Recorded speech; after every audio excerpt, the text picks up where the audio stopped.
حضور صلی اللہ علیہ وسلم ایک مرتبہ مدینے میں گلی پر گزر رہے تھے، مدینے میں ایک گلی پر گزر رہے تھے،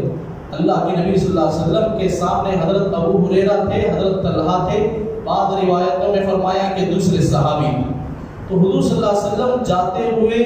ایک غیر مسلم عورت ادھر سے گزر رہی،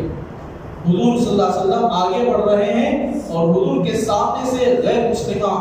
عورت نکل رہی ہے، کافر عورت جا رہی ہے۔ اللہ کے نبی صلی اللہ علیہ وسلم اس جگہ میں کھڑے ہو گئے، اپنا رومال نکال کر اس عورت پر ڈال دی، اس عورت پر ڈال دی،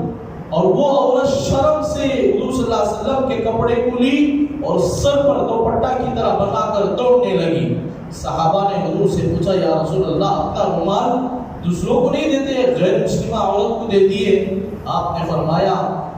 جب صحابی پوچھے تو حضور صلی اللہ علیہ وسلم ان کی طرف دیکھا تو حضور کی آنکھوں سے آنسو ٹپک رہے، فرمایا کہ غیر مسلم عورت ہے مگر اس کے سر پر دوپٹہ نہیں ہے،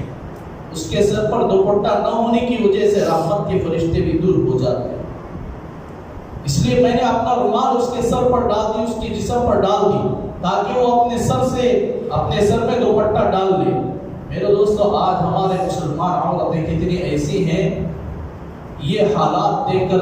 آپ خود سوچیں کہ روز اقدس میں کتنی آپ کو تکلیف ہو رہی ہے۔ اللہ ہماری حفاظت فرمائے، صحیح معنوں میں ہمیں عمل کی توفیق عطا فرمائے، یہ ہمارے تک باتیں نہ رہ جائے، عورتوں کو بھی بتائے کہ تاکہ وہ حضور صلی اللہ علیہ وسلم سے محبت کرنے والی ہو۔ اللہ تعالی ہمیں عمل کی